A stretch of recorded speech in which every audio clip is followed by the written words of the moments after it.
bawat isa sa amin na punong-puno ng kagalakan, punong-puno ng pag-ibig, punong-puno ng kalakasan, Panginoon. Salamat, Panginoon, dahil muli, O Diyos, binigyan mo, Panginoon, ng bawat isa ng bagong hilinga upang maipaglingkod muli sa iyo, O God. At sa oras na ito, O God, samahan mo kami, Panginoon, sa fellowship na ito, O God. Tunay nga, Lord, na ikaw yung Diyos na mabuti, ikaw ang Diyos na tapat, ikaw ang Diyos na punong-puno ng biyaya at grasya. Salamat, Panginoon, sa kapatawaran sa lahat ng aming kasalanan, sa lahat ng aming pagkukulang, patawad, Panginoon.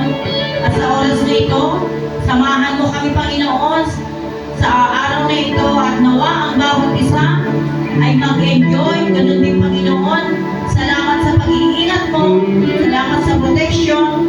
Ganun din, Panginoon, sa mga kapatid pa namin na wala dito, Panginoon. Dalangin ko, Lord, na yapin mo sila sa lugar na ito na safe and sound. Kung gaano mo kami ingatan papunta dito, ganun mo din sila ingatan, Panginoon. Lord, sa iyo namin, Panginoon, ipinagkatiwala ang gawain ito. Samahan mo kami mula sa simula hanggang sa matapos ito. At Lord, salamat dahil ikaw yung unang umibig sa amin. Kaya, Panginoon, marapat lang na kami ay umibig. Sa iyo namin pinabalik ang pinakamataas na papuri, pagsamba, pasasalamat, to God all be the glory, in the name of the Father, of the Son, of the Holy Spirit. Ang lahat ay magsabi na, Amen! Hallelujah! Sige po, no? Bago po tayo magsimula, mas mainam po na sambahin po natin ang Panginoon sa pag-aawitan. Yan, tayo po ang COCF, Praise and Worship, para magkaroon tayo ng kaawitan at salamat sa Panginoon. Hallelujah! Hallelujah! Hallelujah! Lahat po ba yung dala para magpuri sa ating Panginoon? Amen! Hallelujah!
Pinili ko pa namin si Rino Ibanez sa sambahan namin sa lugar na ito.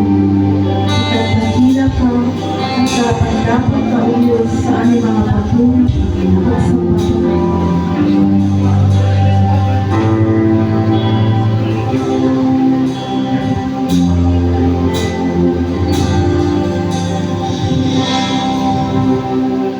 Jesus ang buhay mo, naging daan sa kalayaang nagdaan mo.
Amen! Praise the Lord! Palakpakan natin muli ang Panginoon!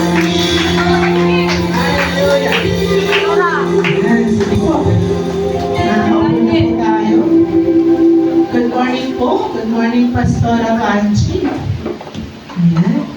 At let us, before tayo tumawag po sa ating pakikinig, let us welcome muna ang ating bagong makakasama sa Cluster 1. Hindi pa man po namin kayo kilala. Pag may bago po kasi dumadating, meron niyang parang sa fraternity. Accusation. Sige po. Pastor, pwede ka po bang magpakilala po sa amin? Hindi ka po kasi namin pakilala. And saan po man? Ayun ang church and saan po kayo?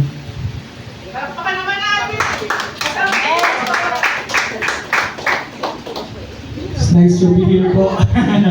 Yan, so magandang umaga po sa lahat. I'm Jeff Vales, Pastor Jeff Vales. Ang asawa ko po si...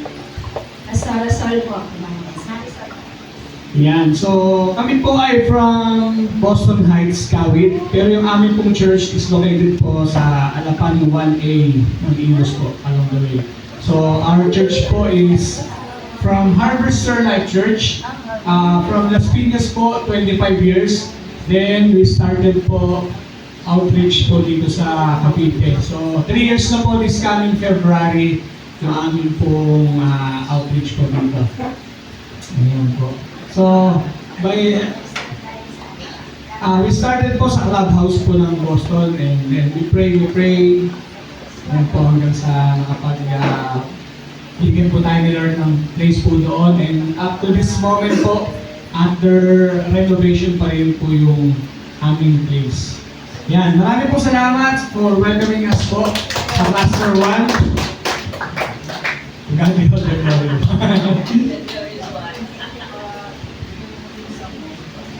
Raffle po? Sige po. Pastor, pang-raffle lang. So, welcome po. Magpapamember po ba kayo sa SOG? Okay. Sige po. We welcome you, Pastor Jeff and Pastor Rasol. Ayan. So, welcome din po natin ang ating pong putihing chairman wife, Pastora Evangeline Espinosa. And of course, our Cluster Head, Pastora May. Yan. Pass. Kung nakaabot ka. Okay. So, ayan po. Nadako na po tayo sa ating pong program format. So, sige po. Handa na po ba tayo sa pakikinig ng salita ng Diyos? Okay. Nakakain na po ba? Hindi po nakakain ng breakfast. Meron po tayo dito breakfast sa side. Habang nakikinig po tayo. Pastor Jeff, kain po kayo ng pansit siya. Okay, so, sige po. Tawagin ko na po ang pinaka-gwapo po ng Cluster 1. Ang pinaka-slim sa Cluster 1. Muscle daw po yung nakikita niyong malaki. Nakatakin pa yan. Okay. Palapakan po natin ang buhay.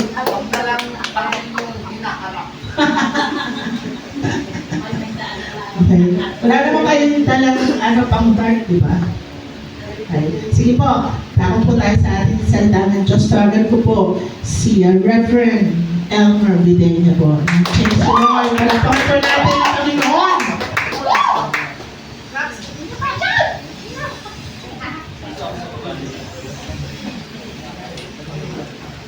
Amen. Salamat sa Diyos.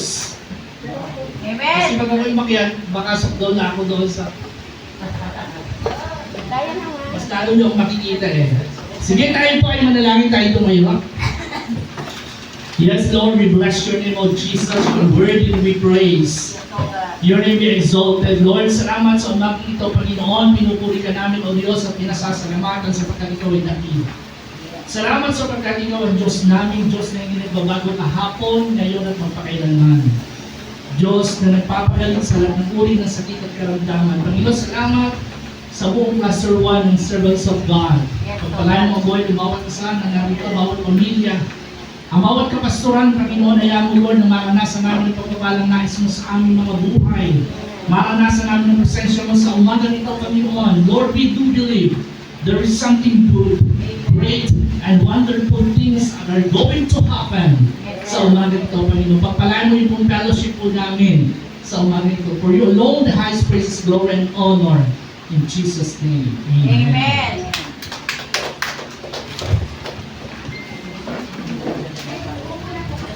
Sige po.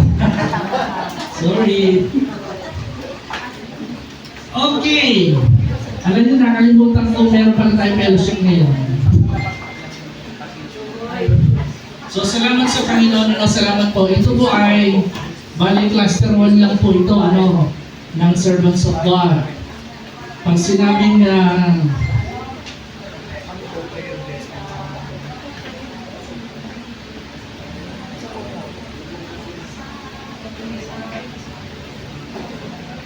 okay, pag sinabi po cluster 1, ito binubuo ng Bukandala 1 to 5. Alapan 1A, 1B, 1C, 2A, 2B.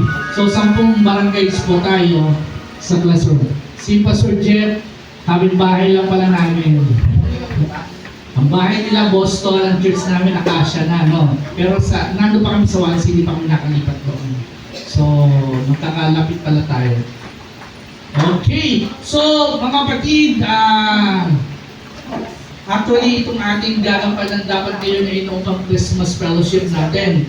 Ay hindi na tapos na po yung New Year, magbabalentine's na nga po ngayon, So, but anyway, it is the matter kung ano yung pinagdiriwang. Ang mahalaga, andun yung ating fellowship.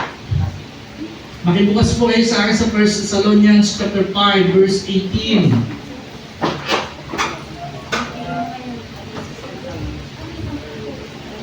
Sige, masyado ka balapor. Mahirap magsalita. Alam niyo sa church namin, pag ako nagsasalita, walang pwedeng gumalaw. Hindi, mag-i-start ng paano mo. Okay, mag-i-start. Fellowship naman tayo. Amen.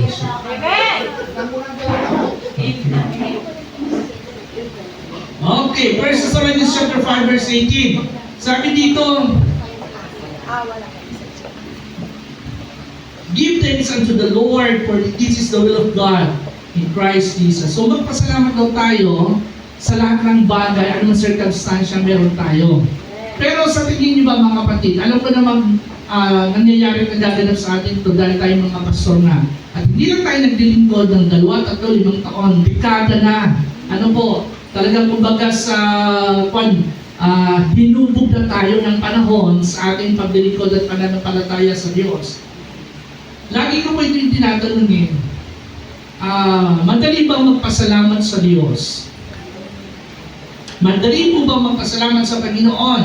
Yes. Amen. Parang sa ilong lalabas.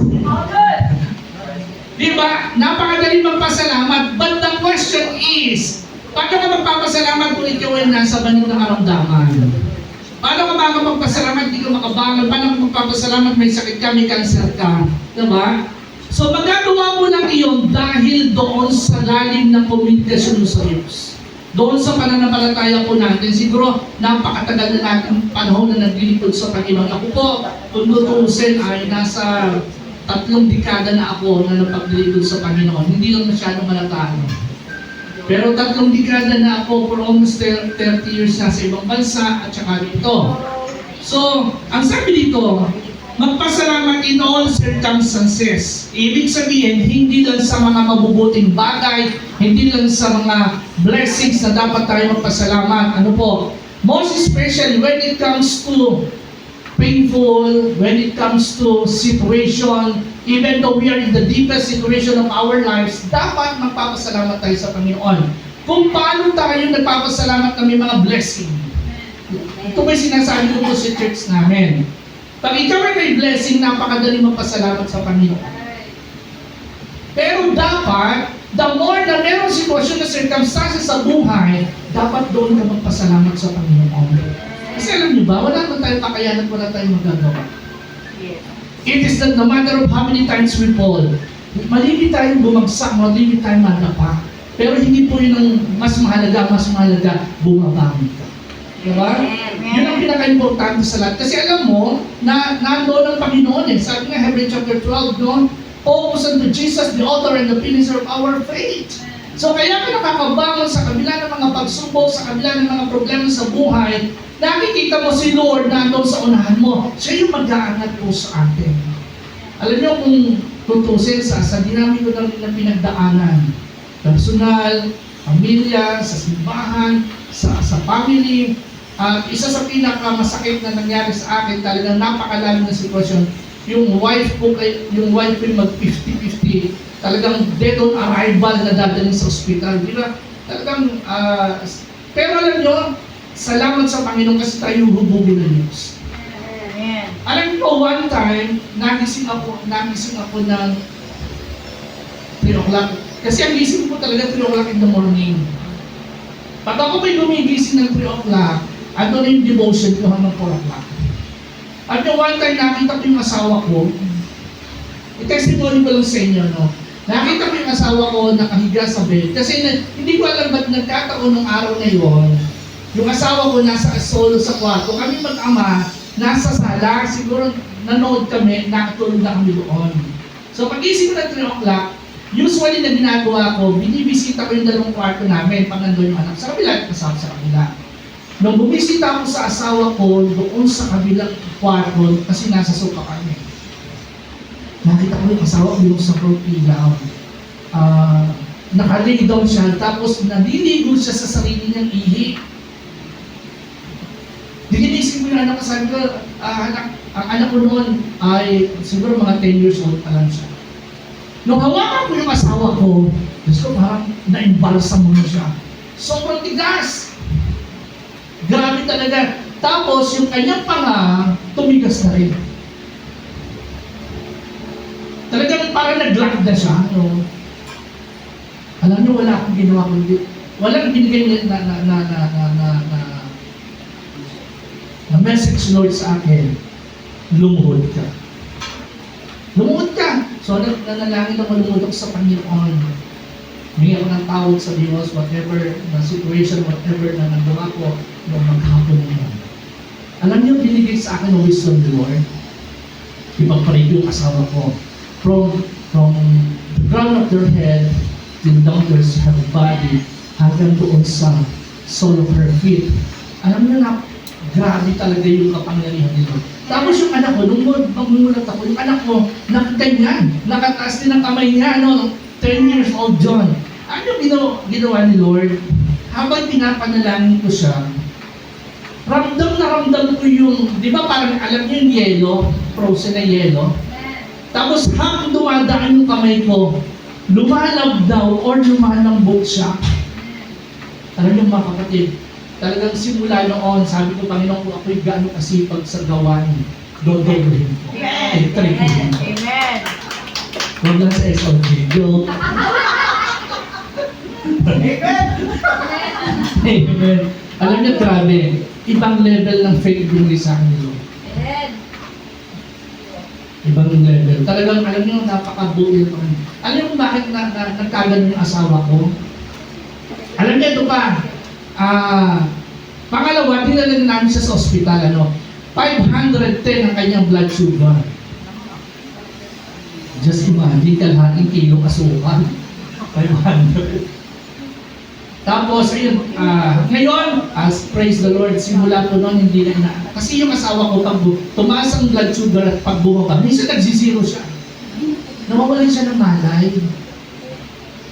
Pero alam niyo, sa tulong at gabay ng Panginoon, talagang nag-submit talaga kami. Yung verse sa Salonica na ito, ang binigay ni Lord na verse po sa akin. Amen. Ano man circumstansya meron tayo, ano man sitwasyon. Mga kapatid, yung pambayad nyo ng kuryente, pangrenta ng bahay, pagkain, damit, tuition fee, wala yan. Kasi bakit? Seek ye first the kingdom of God and His righteousness. All those things, ano mang kulang sa iyo, ano mang nais mo sa buhay mo, it will follows. Susunod dyan. Diba sabi nga namin, the blessings will follow us all the days of our life. Basta lang magtiwala ka sa Panginoon, umasa ka sa Diyos, at ang Diyos ang bahalang mag-provide ng pangangailangan. Simula na po ako mag-exit sa abroad, 2013, nag-exit ako. So, ibig sabihin, almost 15 years na akong nakatambay. Alam mo, mas lamang sa akin. Pero, hindi kami pinabayaan. Amen. Yes, of course. Wala akong trabaho. Kasi alam niyo ang aking lagi dinindil kay Lord, Panginoon, sa iyo mo ba saan ako nagtatrabaho? Bahala ka sa akin mag-provide ng pangailangan ko. Kaya mga kapatid, mga cluster o mga minamahal ng kapasturan, tandaan po natin, hindi tayo exempted sa mga bagay na nangyayari sa ating buhay at sa ating kapaligiran. As a matter of fact, we are the intercessors dapat. Dapat tayong tagapamagitan. Kaya nga, kung minsan dumarating tayo sa mga matinding pagsubok, hayaan niyo si Lord dyan. Bahala si Lord dyan. Hayaan mong ang problema niya na mag-isip sa iyo. Hindi ikaw mag-isip sa problema. Eh, po ba? Pag wala ka dito, wala ka dito, itaas mo kamay mo. Wala tayong gagawin sa Panginoon, kundi ang sumunod sa Diyos. Huwag ka na mag-alinlangan. Sa tagal mo ng paglilingkod, hindi mo pa ba mag-alinlangan? Diba? Ngayon pa ba tayo mag-alinlangan? Let us unite in the Spirit of God. Let us unite in the Spirit of prayer. Yung body ni Lord, magsama-sama, mag-bolt in, mag-bolt spine para lalo tayo lumakas. At gamitin tayo ng Panginoon. Let's bolt in. Amen po ba? So, hanggang na lang po at baka mag-alparton pa ako. Okay, so yun po ulitin ko. Magpasalamat tayo sa lahat ng bagay sapagkat ito ang ayon sa kalooban ng Panginoon. Kaya mga kapatid, hinahamon ko kayo talagang stretch our faith.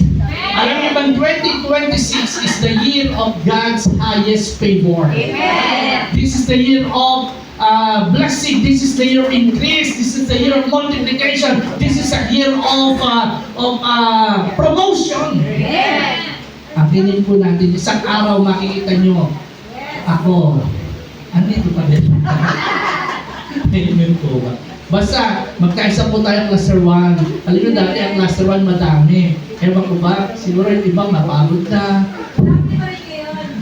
Ang maganda ngayon, may nadadagdag. Diba? May nadadagdag sa may mga bagong tayo. So, salamat po sa Panginoon at hayaan natin maranasan natin ang pagpapala ng Diyos sa buhay ng bawat sa atin, sa ating ministry, sa ating iglesia, sa ating pamilya. Ito lang po iwanan ko sa inyo. God doesn't plan any defeat in our lives. But instead, 100% victory. Ulitin ko po, God doesn't plan any defeat in our lives, but instead 100% victory. Hindi pinalano ng Diyos na ikaw ay maghirap. Hindi plano ng Diyos na ikaw ay magkaroon ng sakit at karamdaman. Hindi plano ng Diyos na ikaw ay lumubog sa pagkakautang, sa lending. Sayang ang krus kung tayo may sakit. Sayang ang krus kung tayo nasa ilalim ng utang. Sayang ang krus kung ikaw ay nakahiga sa sakit at karamdaman. God doesn't plan any defeat in our lives, but instead 100% victory. Tayo tumayo. O Diyos na mapagpala, Diyos na makapangyarihan sa lahat. Narito kami, Panginoon, individual. Narito, Panginoon, ng cluster 1. Binubuo ng cluster 1, Panginoon. Hayaan mo, dakilang Diyos, magkakaiba man yung aming mga iglesia. Magkakaiba man, Panginoon, yung aming mga denomination. Magkakaiba man, Panginoon, kami ng lugar. Pero salamat at pinagkakaisa mo kami, Panginoon. Lord, tulungan mo kami, O Diyos, sa pagkaisa na cluster 1. Lord, let us unite in the spirit of prayer. Let us unite in the spirit of God. Let us unite in the spirit of love. Let us unite in the spirit of peace. Lord, maraming pong salamat. Salamat sa buhay ng aming cluster coordinator. Pastor Hamay, Panginoon, hayaan mo, Lord, na patuloy siyang bigyan ng wisdom, knowledge, understanding, good memory, and sharp mind, na makamahalan niya, O Diyos, ang cluster 1, 10 barangay, Panginoon, sa pangalan ni Jesus, maging ang servants of God, Panginoon, pagpalain mo, ang aming chairman, Pastor Troy, Father, hayaan mo, Panginoon, na bawat leaders ng ministeryo na ito, Panginoon, ay maggamit for your glory, for your honor, effectively, Father God, in the name of Jesus. Salamat at yung mga pinagkatiwala mo sa amin, yung mga ministeryo, yung mga iglesia, yung mga pamilya na pinagkatiwala mo sa amin, yung mga barangay na pinagkatiwala mo sa amin. Lord, use us mightily for your glory and for your honor. Use us effectively, Lord, for your glory and for your honor, Father. Thank you, Lord Jesus. Thank you, Lord, for all the things that you've done in our lives. Thank you, Lord, for the miracles. Thank you for the anointing. Thank you for the blessings, Lord, that you've done in our lives, Father God. Thank you for our family, Father God. And Lord, ang suporta ng bawat isa, Panginoon, pagpalahan mo. Even those churches, Panginoon, at maging ang iglesia ng GOCF, Panginoon, pagpalahan mo, Panginoon. Lord, open the windows of heaven and pour out your blessings in our family, in our ministry, in our church, in our barangays, and we proclaim, we decree, we announce, Lord God, sa year na ito, Panginoon, this is the year of increase, this is the year of God's highest favor. Kaya, Panginoon, salamat sa iyong mga pinakamataas sa paburi, pasalamat, pagluwalhati, parangal at pagdakila sa nag-iisang Diyos sa buhay at mga pangyarihan sa lahat. To God be all the glory. In Jesus' name. Amen.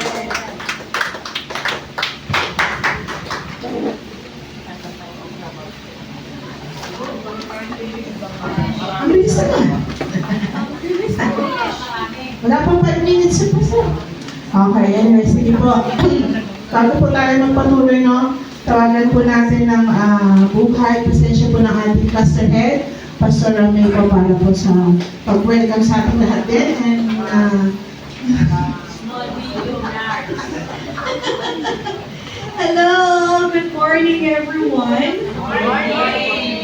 This is post celebration for natin Thanksgiving last Christmas. No, God is good, amen. Pagpaumanhin niyo po ako na late because I have a visitors. Kaya wala pa akong tulog. But the Lord is good, amen. After I came home from work, I remember, balutin pala natin yung mga pangbahal ka natin. So, totally wala, pero the Lord is our strength. Amen. When it comes to serving the Lord, si Lord lang talaga ang ating source of everything. Amen. Hindi ang ating kakayahan, hindi ang kalidad na meron tayo, but the kalidad that Jesus gives us. Amen. Kaya welcome, Pastor. Pastor Jeff. At saka sa asawa mo maganda. Ha? Bisaya kayo? Gende. Maray gende. Okay. Nanay. Okay. I came from Siargao, Alansa. Kaya tinatanong mo kayo kung saan kayo para alam ko paano may salita. No? By the grace of God, He is faithful and I'm very happy. Hindi man tayo lahat nandito kasi some of our pastors may mga karamdaman. Di ba? May karamdaman sila. Ang iba may mga appointment. Salamat na ikaw, ang appointment mo dito talaga. Amen. Amen. Kaya, Pastor Jeff, thank you for coming and you are formally and officially welcome sa ating Cluster 1. So, if you want to be part of SOG as the body of Christ dito sa Imos,